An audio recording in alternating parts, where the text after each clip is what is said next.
The CBS Radio Mystery Theater presents...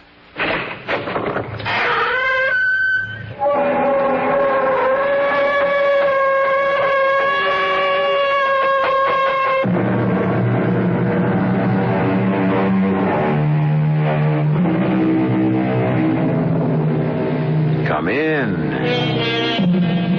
Welcome. I'm E.G. Marshall.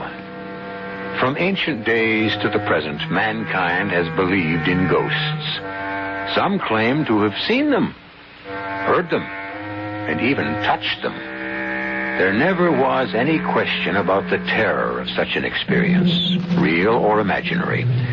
Even today, we read in our newspapers about apparitions and spirit messages which have no reasonable explanation.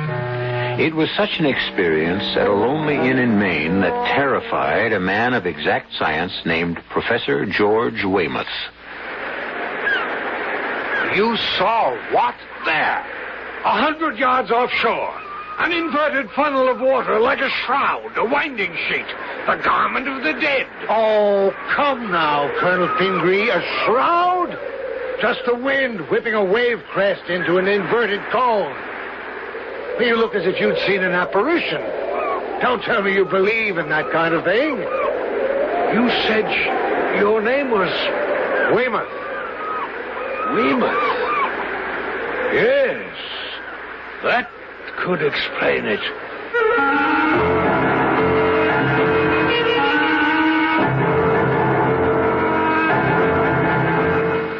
Our mystery drama, The Five Ghostly Indians, was written especially for the Mystery Theater by Roy Winsor and stars Robert Dryden and Court Benson. It is sponsored in part by Anheuser-Busch Incorporated, Brewers of Budweiser, and Sign-Off, the sinus medicines. I'll be back shortly with Act One.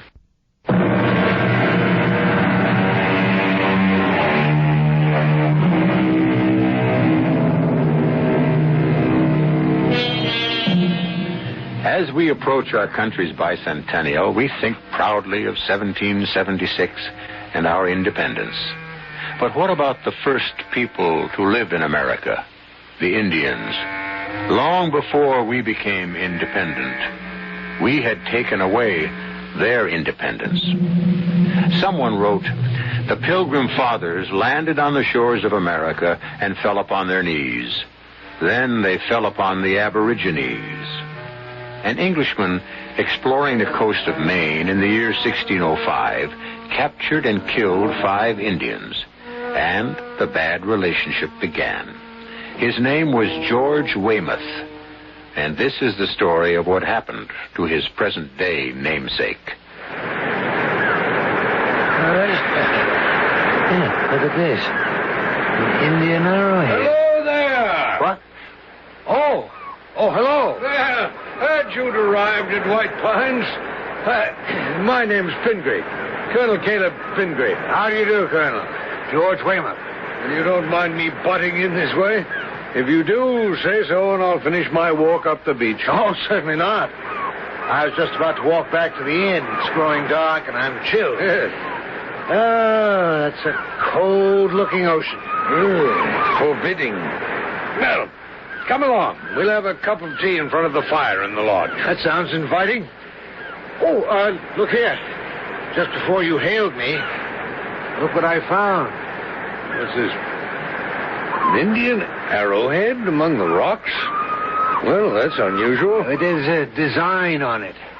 Here, let me rub off more of the moss. It's heavily encrusted. Must have been here for hundreds of years. Good. Drums. I beg your pardon? Drums. Indian drums. Hear them? Drums? What are you talking about? I don't hear anything. Here. Any idea what this design means, Colonel? Well, they're gone. They're gone. What? You didn't hear the Indian drums? No. When you rubbed the arrowhead, I distinctly heard drums. When you handed it to me, the drums stopped. Yes, well, let's not worry about them. Take a look at that design, Colonel. A diamond figure enclosing another diamond figure. Oh, that's very unusual. It means medicine man. Why unusual? Because a tribe's medicine man hardly ever went into battle. He was called a shaman and had great authority because of his special guardian functions.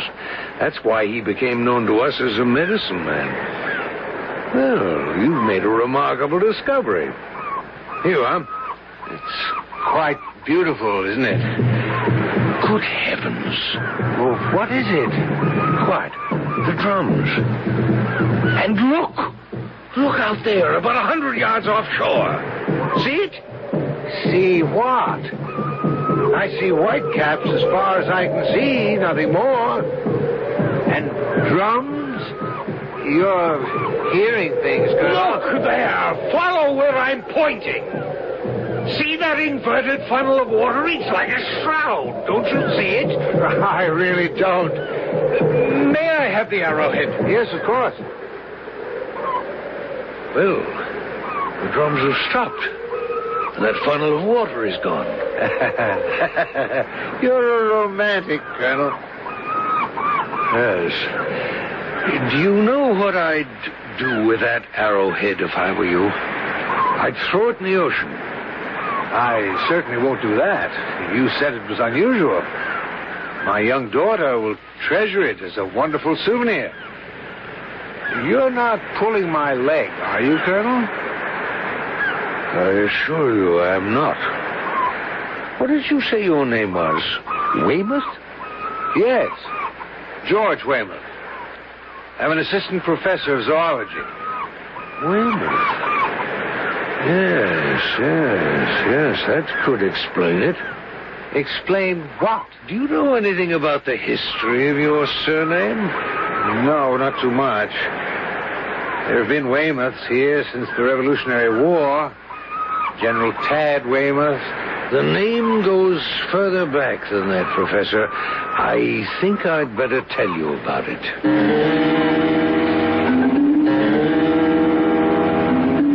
Now, just put that nonsense out of your mind, Boggs. Twant nonsense. I saw them, and I heard the drums. Yeah. I'll mention it to Colonel Pingree. Maybe he can explain it. You're two of a kind, you and that old daydreamer. Don't know how you stand listening to his same old stories over and over again. You'd think he had the second sight. Well, some folks do, Mag. Uh-huh. Well, then ask him when he comes in from his walk where the Faradays are. Should have been here by now. It's after 6. Well, got lost, most likely. It's easy to make the wrong turn-off at Bath and end up at Booth Bay Harbor. Well, I gave her very careful instructions. Seemed a nice young woman. They're staying a week. Well, we can use the money. Summer wasn't so bad, Boggs. And after they leave, there'll be just us and the cats. Yeah. I'll miss Colonel Pingree. Don't see why. With that second sight the two of you got, you can keep tabs on each other all winter. Drums. I tell you, Mag, as sure as I'm standing here, I heard them. And I saw what I saw. 5 Indian braves dancing round a boiling pot and dipping their arrows into it. Yeah, that's what I saw. On that side road, coming back to Phippsburg from Popham Beach. The drums were rolling, and there they were, right in the middle of the road, heads down and dancing in a circle. Lucky you didn't run them over. Well, I'd best be getting to the kitchen. The colonel and that professor ought to be back soon from the beach. Maybe you'd better build up the fire and offer them some tea when they come in. What's that professor's name? Weymouth? Why? Weymouth. Seems to me... Oh, Boggs, now what? Never mind. I'll speak to the colonel. Well, you keep your ears open for the telephone. If the Faradays did get lost, they'll be calling in. It's almost dark now. And it's hard to find the place.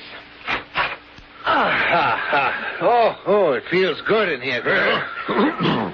Well, the fire will feel better. I want to change my shoes. My sneakers got wet. Or shall I order hot tea? Yes, thank you. I'd like a cup, good and hot. Good. Evening, Boggs. Evening, Colonel. Ah, that's a grand fire. Yeah. Mag thought you might like a cup of hot tea. Yeah, the old good wife is absolutely right. 2 cups. Professor Weymouth would like some, too. Sure thing. Sit down. I'd like to ask you a question, Boggs. Sure. I got one for you, too. Oh? Well, let me have yours first. You know the side road from Popham Beach back to Phippsburg, about 4 miles away? Yes. Well, I told Mag about what I saw, but there's no talking to her. She just laughs at me and declares I might be a little loose in the top story. Well, I know that your good wife feels the same way about me. Oh, she means no offense, Colonel. No, of course not, of course not. I understand that. Well, after I picked up the lobsters and the clams in Popham Beach, I drove the old truck back toward Phippsburg. Mm-hmm. Now, about a mile from where I turned off to the White Pines, I heard drums, Indian drums. And I saw, clear as I'm seeing you, 5 Indians dancing round a boiling pot and dipping their arrows into the stuff, whatever it was. You see. Well, what do you make of that? Well, I heard Indian drums, too, Boggs. I knew I was right. Where'd you hear 'em, Colonel? On the beach, about a half an hour ago. But I saw something else. About 100 yards offshore, I saw an inverted water spout. Looked like a limp sheet held up by 2 fingers. A headless ghost. What'd it do? Well, when Weymouth handed me the arrowhead, the drums stopped, and the dancing ghost vanished. Arrowhead? Weymouth found an arrowhead among the rocks down by the beach. An arrowhead amongst the rocks? Well, it must have been there for centuries. More than 3. I'd say it dates from around 1605. Now, how the deuce do you know that? Weymouth. You're from an old Downeaster family. Does the name mean anything to you? Yeah, but just barely. Well, I've been thinking about it ever since Weymouth picked up that arrowhead. It had belonged to a medicine man because it had a design on it, a figure of a diamond within a diamond, probably from the Etchemin tribe. Back in 1605, an Englishman named George Weymouth explored the coast of Maine. For no reason I've ever been able to learn, he brutally murdered 5 Indians. The chief of the tribe attacked Weymouth's sloop, killed several of his soldiers, and then they were overwhelmed. Yep, it comes back to me now. Yeah. The English killed the medicine man, wrapped him in a sheet, and dropped him into the ocean. And now he's returned. He's returned, and he's called up those 5 murdered Indians to witness his revenge. You told Professor Weymouth about the curse? I intend to. But he's a professor of zoology, a man of science. He'd laugh at me. How long's he staying with you? Till the end of the week. 2 more days. I'll have to tell him to leave tonight. Let me handle him. If he'll give me the medicine man's arrowhead, he won't be threatened, and neither will White Pines. Evening, Colonel. Where's the... Oh, there he is. Here comes the professor. Evening, Professor. Hot tea. Just what I need, Miss Boggs. I got chilled down there at the beach. Evening, Miss Boggs. Evening.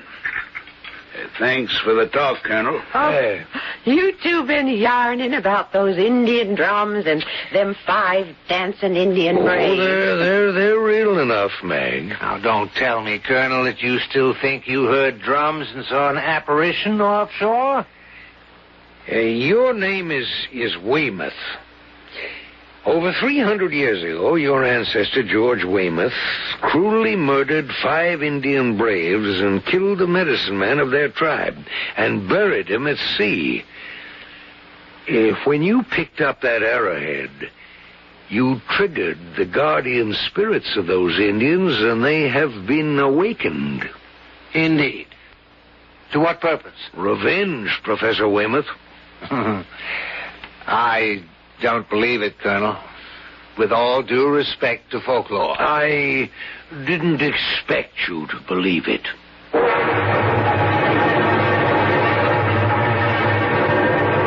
If Colonel Pingree and the innkeeper Boggs swear that they heard those celestial Indian drums and saw those apparitions, why should we disbelieve them? They are otherwise normal men. Psychic phenomena is not nonsense, despite the disbelief of Professor Weymouth, whose name links him with a brutal crime committed over 300 years ago. I'll be back shortly with Act 2.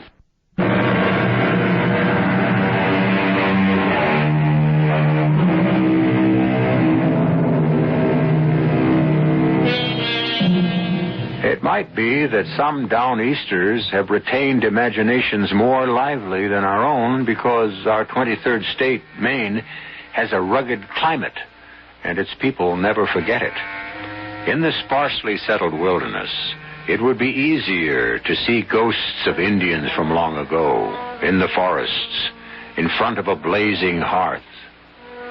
Professor Weymouth might scoff at folklore, and so does Mag, the innkeeper's wife, but not Boggs, the innkeeper. He and Colonel Pingree know what they heard and saw. Boggs, what was that talk about an arrowhead? Weymouth found it. That's when the trouble began. Oh, Indian drums, dancing Indians, a ghost on the water. Oh, you and the Colonel, you're some pair. 7 o'clock, still no Faradays? Lost, probably. Well, you'd think they'd telephone. Well, I'll serve the Colonel and Professor Weymouth and put the other steamers and lobsters in the icebox. I think I'll go outside, look around a little. Now, you be very careful. Don't want some Indian to scalp you. Couldn't run White Pines alone. One of these days, Mag, you'll believe. I'll be back half an hour or so. Keep an eye out for the Faradays. Yep. We can eat any time Mag is ready to serve, Boggs. Coming right up, Colonel. Good. Oh, you look concerned, my friend. Nope. Just annoyed. Young couple named Faraday was supposed to arrive at 6. Haven't heard a word from him. Well, it's easy enough to get lost on these back roads. I'm going out to look around. We just got that one light out front, and they could drive right by. Had any luck, Colonel? I'm still not convinced, Boggs. The arrowhead is mine. I'm reluctant to give it up. It means trouble, Professor. So you say. But I'm a man of science. Folklore is charming, but I don't believe in it. We know that myths were created to explain certain practices and beliefs. But when reason is applied, they disintegrate. As much as I'd like to believe your story about the Indian drums and the apparition on the sea, I can't. Well, then, Professor, I'll have to... No, Boggs, not so fast. Take your stroll and leave this to me. But I don't know, please. And I'll say good night to both of you. Night. Oh, I offended him. I'm sorry. No, don't worry about it, Weymouth. Hopefully you'll be away from here without incident in a few days. Hopefully? I can understand a simple innkeeper being superstitious, but I can't understand it about you, Colonel. An educated man, well-spoken. Well, all I wish you'd accept is that Boggs and I are certain that the arrowhead is dangerous to you. It's in your own interest to send it to York to be placed with the other Indian relics. Well, perhaps. Come up to my room and we'll take a look at it. Agreed. You're making a wise decision, Weymouth. Maybe we'd better turn around, Ben. I'm sure I took the right road out of Bath. We drove through Winnegans and Arrowsick. We should have telephoned from Arrowsick to tell them we'd be late. Well, let's keep going. According to the map, Phippsburg ought to be, only a few miles from here. You'd never know it. It's like being in a wilderness. I hadn't seen a sign for miles. And it's pitch black. Scared? Well, it is kind of spooky. Well, there's nothing here to harm you. Let's drive on. If we get to Phippsburg, we'll telephone White Pines. Maybe they'll hold dinner for us. It's after 7, Ben. We ought to be there by 7:30. Unless we're on the way to Booth Bay Harbor. I have the Arrowhead in my bureau drawer. I'll regret giving it up, Colonel. Well, you'll regret it more if you keep it. Ah, here it is. Deadly looking, isn't it? But quite beautiful. Well, good heavens. What's that? A regular gale. And the sky is clear and the water calm. And there's fog all over the windows. Work down that accursed Arrowhead and stand back, Weymouth. Look out! Look out! It smashed out one of the windows. Weymouth, come here. Look, racing toward the beach. I can't believe it. Can you see it? Yes. A white sheet flying over the ground. And twirling as it goes. Now it's at the shore. It's going out to sea. Pingree, what is it? Did you see it? Did you see it, Colonel? Hey, the window's broken. What happened? Did it try to get in? Weymouth had the Arrowhead in his hand when a tremendous gale arose. Then fog covered the window. I saw the fog. Yes. When I yelled, look out. But it wasn't fog. It was that medicine man who'd come out of the sea. Well, that's what I saw from the shore late this afternoon, Boggs. What about you, Professor Weymouth? I saw it, too. You believe now? I don't know what to believe. But you saw it with your own eyes, Weymouth. You saw the apparition, the ghost of that Indian medicine man who was killed and buried at sea hundreds of years ago. Now are you going to give the Arrowhead to the Colonel? I admit what I saw, but I still can't believe it. My training and my mind refuse to accept the idea of an avenging ghost. What I saw might have been an illusion. That busted window ain't no illusion, Professor. Well, that might be explained in some way other than the fantastic notion that a ghost, which is weightless, could have broken that window. Now, what's all the excitement about? Boggs. The window. The ghost of the Indian medicine man paid Professor Weymouth a visit. What? Now, that's just crazy. You mean something that weighs less than a sheet of cheesecloth broke that window? And ask him. Professor? I don't honestly know, Mrs. Boggs. Now, you were honest enough and you admitted seeing it, Weymouth. That's true. I did see something like a shroud, a winding sheet, trying to break through the window. A great wind preceded its appearance. Then the wind died down, and the thing, twirling like a top, flew back to the beach and out to sea. And you saw it? Well, it may have been an illusion, but yes, I did see something. I'll pay for the window, of course, and I think I'll check out tomorrow, if you don't mind. Professor, you mean you're scared? Say I'm prudent. It was that ancestor of yours, George Weymouth. He was cruel to those Indians, and they want to avenge themselves against the person who bears that name. I'll give you the Arrowhead in the morning, Colonel, and head back home.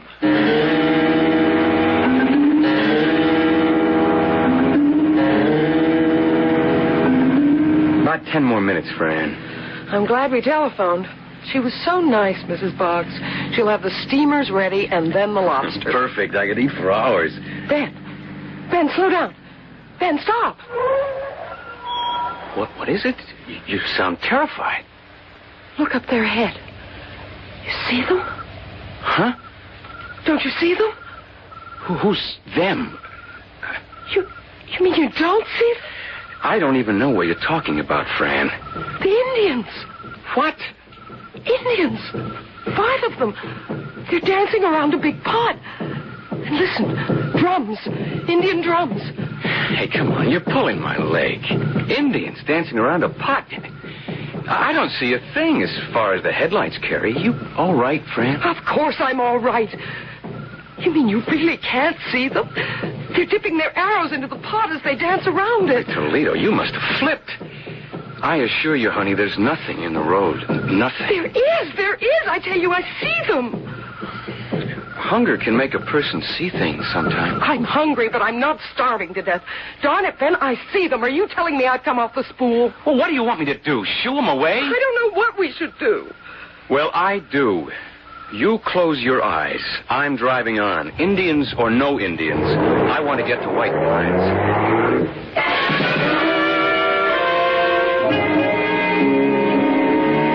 Faraday's ought to be along any minute. Yep. Now what's fretting you? Weymouth won't listen to reason. I'm glad he's leaving in the morning. If he wasn't, I'd tell him to get. Just because he won't do what you and the Colonel want him to? There's a curse on the man. An old Indian curse. What if that thing had gotten into the room and killed him? We'd never have another guest here, summer or fall. Oh, now get that sour expression off your face. It's almost 7:30. You stay here at the desk and wait for the Faradays. And be pleasant. I'm about ready to serve them steamers. Oh, that's them, Boggs. Evening. Hello there, Mr. Boggs. Yep. Glad you made it. Evening, ma'am. Good evening. Have trouble with the road? Well, no, the directions were fine. We just weren't sure we were on the right one. But it worked out. What a fine inn you have here, Mr. Boggs. Oh, it's lovely. Look at that lodge room, Ben, with logs blazing away in the fireplace. Fran, why don't we go in and have a drink in front of the fire? I can bring in our bags later. Never mind the bags. I'll fetch him. If you'll give me your keys, I'll park your car off the road. My wife will get you a drink, and you can have dinner any time. Steamers and lobster. Hope you like 'em. Perfect. Nothing better. All over your scare, darling? Oh, Ben. Something go wrong on the way down? Why, it's too silly to mention, Mr. Boggs. Oh. Well, I'm not a pride man myself. My wife saw 5 Indians dancing around a pot and dipping arrows into it. Hunger pains, I told her. Did you now? Silly, wasn't it? Depends. You'd better sign the register, and I'll have her come out and fix you some drinks.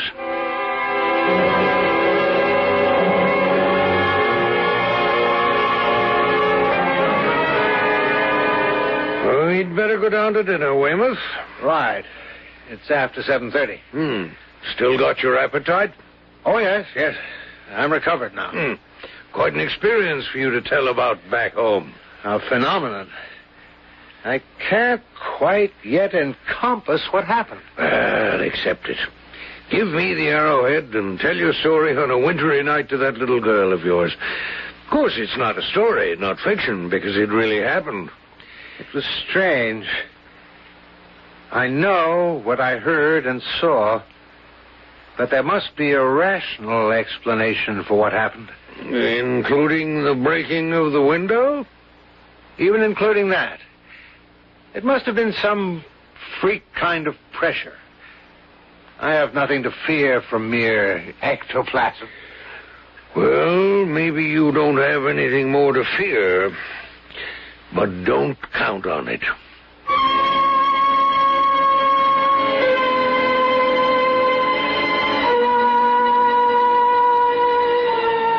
Professor Weymouth, even as you and I, is a rational man.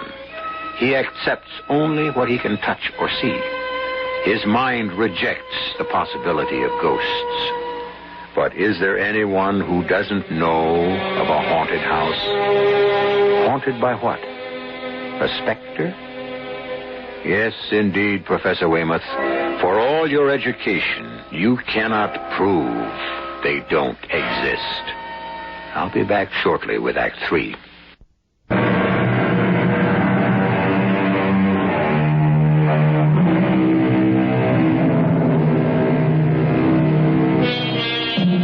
The White Pines Inn is located a few miles from Phippsburg on the rocky coast of Maine. The coast is beautiful, but forbidding, as the British found out during the Revolutionary War when 6,000 men of Maine fought them determinedly. Maine remembers those days of hardship and remembers her even earlier history. The first settlement in 1620 on the Saco River, the Abnaki and Etchemin Indians of the Algonquian family. And who is to say that the spirits of those dead do not still inhabit those huge forests of white pine, fir, spruce, and birch? Excellent dinner, Mag. Excellent. Oh, thank you, Colonel. Oh, very good. Best steamers and lobster I ever had. Yeah. Not to forget the Indian pudding. Well, that's real enough. Nothing ghostly about that, Professor Weymouth. You want coffee here in the lodge room? Well, let's have it in front of the fireplace, Mag, if you please. And introduce yourselves to that nice young couple they're finishing up. Name's Faraday. Yeah, I'll do that. Faraday's seem as content as we are. Good evening. Good evening. I'm Ben Faraday. This is my wife, Fran. How do you do? I'm George Weymouth, and this is Colonel Caleb Pingree. Oh, pleased to meet you, sir. Yeah. Colonel, will you join us? Well, thank you. I'm glad you arrived. Boggs and his wife had begun to worry about you. You lose your way? Well, we thought we had, but we were on the right road all along. And then the sun dropped out of sight, and it was so dark, I just crept along. Oh, we had an unexpected adventure. Then they wouldn't be interested. Well, certainly we would, Mrs. Faraday. Up here, anything unusual is welcome. It gives us something to talk about. Just seeing new faces is a treat. Especially yours, Mrs. Faraday. Why, thank you. Where are you from, by the way? Lewiston. You? Brunswick. I teach zoology. The colonel here just enjoys life. I suspect he's got a chest of old gold in his attic, and he's a mine of folklore about the Indians who used to inhabit these forests. Well, that's not quite true about the chest of gold, but Indian legends are my hobby. And we've just experienced another one. What? Well, it's true enough. Even Professor Weymouth has to admit what he saw. You saw something, Professor? I think so. When? Late this afternoon.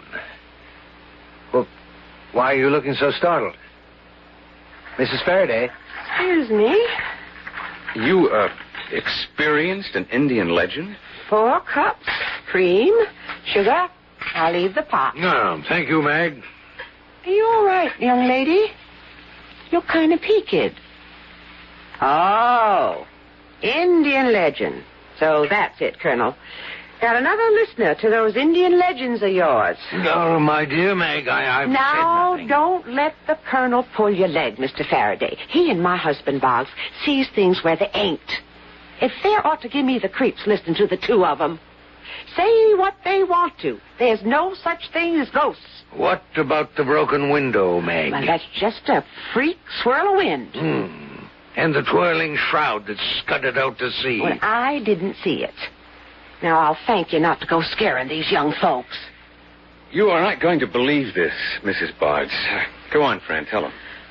Well, not far from here, when I thought we were lost, Ben stopped the car. And the headlights cut a tunnel of light far down the road. And then I saw them.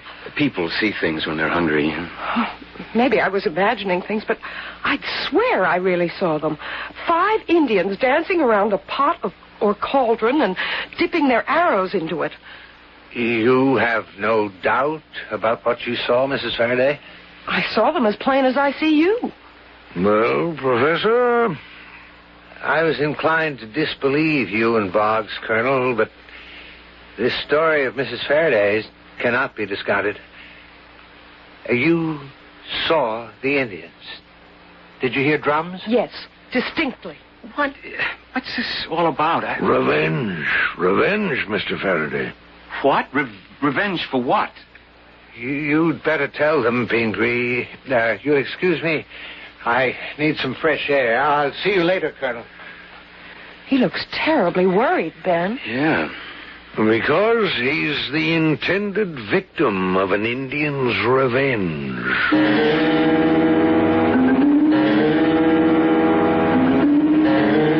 Boggs, come in here with me. I was going to turn down the Professor Weymouth's bed when... Well, look. The pillar's been wrung in half. chairs overturned. It's that thing from the ocean. I know you don't believe in such things, Mag. Well, I don't want to. But either the professor went crazy or... Well, how do you account for all this damage? First to the window, now the room wrecked, and the pillow twisted in two. Like wringing a person's neck until he was dead. The Indian medicine man. Somehow he got back in here and thought he had Weymouth by the neck when what he had was the pillow. A powerful wrench. The pillow's twisted in half, feathers all over. I'm telling him to leave White Pines tonight. You think we'd better call the police in Phippsburg? Oh, they don't believe in apparitions any more than you do, Mag. Well, I'm not so sure now that I don't. Because I've never seen anything like this. Where is the professor? When the colonel began to tell the Faradays the story, the professor went out for some fresh air. And I'll find him and tell him to pack up and leave.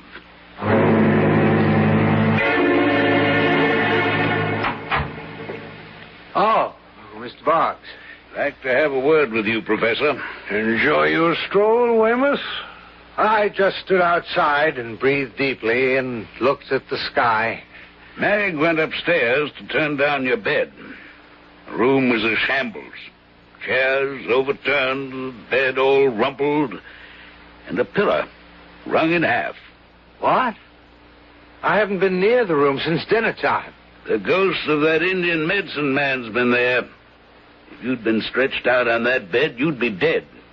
That pillow was twisted in two. Feathers all over the place. Good Lord. I'm sorry to have to say this, Professor, but I want you to pack and leave. Tonight. I don't blame you. I'll pay for all the damage. I'm deeply sorry. Bring me the Arrowhead, Weymouth. That's the source of your trouble. Until you've disposed of the medicine man's arrowhead, you won't have peace, and you may, in fact, die. Have your doubts about specters, but give me that fatal arrowhead. I'm convinced, Colonel. I'll be right back. And even Mag's convinced now, Colonel. I'd imagine so. The professor's a doomed man. Not if he gets rid of the arrowhead. Think the Faradays have gotten scared off? No. They went to bed about a half an hour ago. Mrs. Faraday has the sight, Boggs, like you and me. When I told her what happened, she believed me.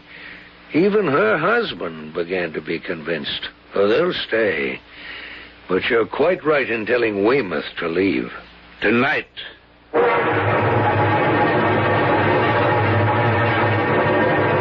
Fran, stop fussing and come to bed. I'm not fussing.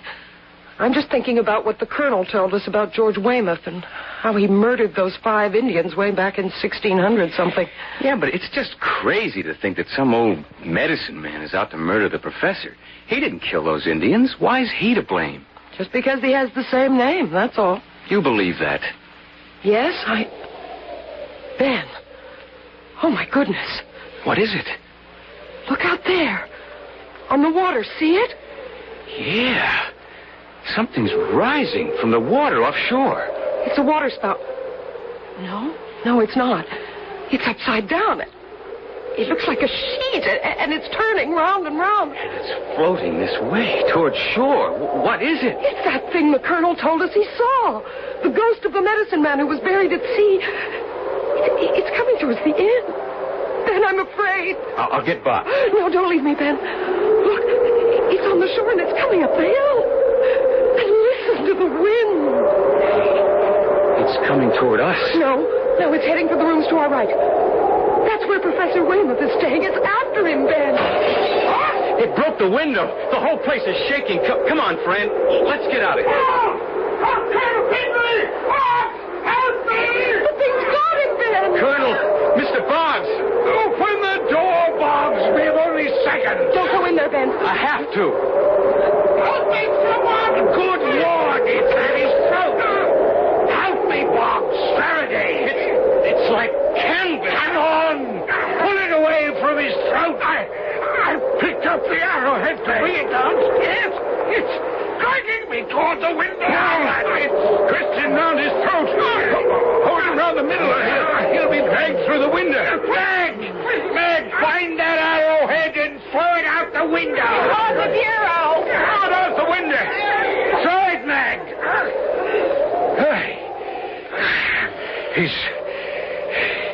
He's fainted. Here's some water. Notice the wind's died down. And the thing that had him by the throat, it's in a heap on the floor. Canvas. Look. When I touched it just now, it crumpled in my hand. It's like dust. Oh, my throat. Oh, thank you. You had a close call, Weymouth. You're lucky to be alive. Thank God all of you were close by, or it would have killed me. I'm very grateful. Can you tell us what happened? I can. I was looking out the window when I saw the apparition come out of the sea and drift this way. Then a great wind came up, and the thing kind of embraced the house. It was when the window broke that the professor began to cry out. It floated in like a small upside-down cyclone. I tried to stay out of its way, but it began to wrap itself around me. It was horrible. What in heaven's name was it? What could it be? You know, Weymouth. It was the ghost of the Indian medicine men come back to avenge the murder of those 5 Indian braves. It was your forebear who killed them, and the spirit of the medicine man has never forgotten. When you picked up that arrowhead, you aroused his spirit. Only by giving up that arrowhead could you break the fatal connection. Well, where's the arrowhead now? I threw it out the window, Professor. Oh. And something else. When it hit the rocks below, there was a burst of flame. And then nothing. I believe it. I believe all of it, Colonel. The 5 ghostly Indians. They did exist. Lucky for you, Weymouth, that you've lived to tell the story.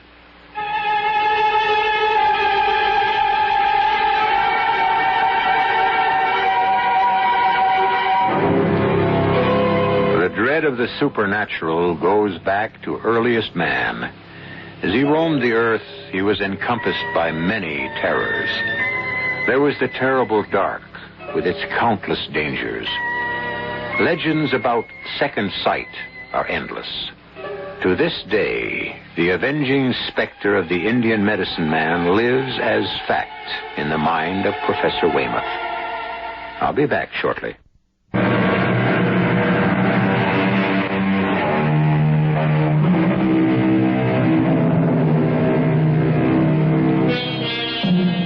The fascination of terror is as ancient as the human race. It is stronger than our intellect, stronger even than our fears.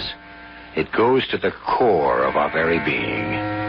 The brutal, unnecessary killing of 5 Indians in 1605 by George Weymouth laid a curse on those who bore his surname. Perhaps there is a kind of real justice after all. Crimes of long ago, unavenged, can be avenged. Our cast included Robert Dryden, Court Benson, Guy Sorel, Anne Pitoniak, Suzanne Grossman, and J. Gregory. The entire production was under the direction of Hyman Brown. And now, a preview of our next tale. Why did you allow her to leave so early? You and I have to talk. Well, whatever we say would be beyond her. Yes, if she's Group 3. Turn? How could Turn be an inspector? I suspect Turn because she's too perfect. Too absolutely Group 3. Well, suppose she is an inspector. What have you and I ever said to each other that's reportable? I am head of repair, You are Admiral of the Fleet, and we are about to be disenfranchised. Why? Corral cannot qualify for Group 1. He will fail the examination. But you took him to repair yourself. He was judged in perfect balance. Oh, yes. Because he was examined by a single practitioner, and I was present. Do you think he's out of balance? Oh, I know it. He's one of those. I refuse to believe that. You refuse to accept it. Radio Mystery Theater was sponsored in part by Buick Motor Division. This is E.G. Marshall inviting you to return to our Mystery Theater for another adventure in the macabre. Until next time, pleasant dreams.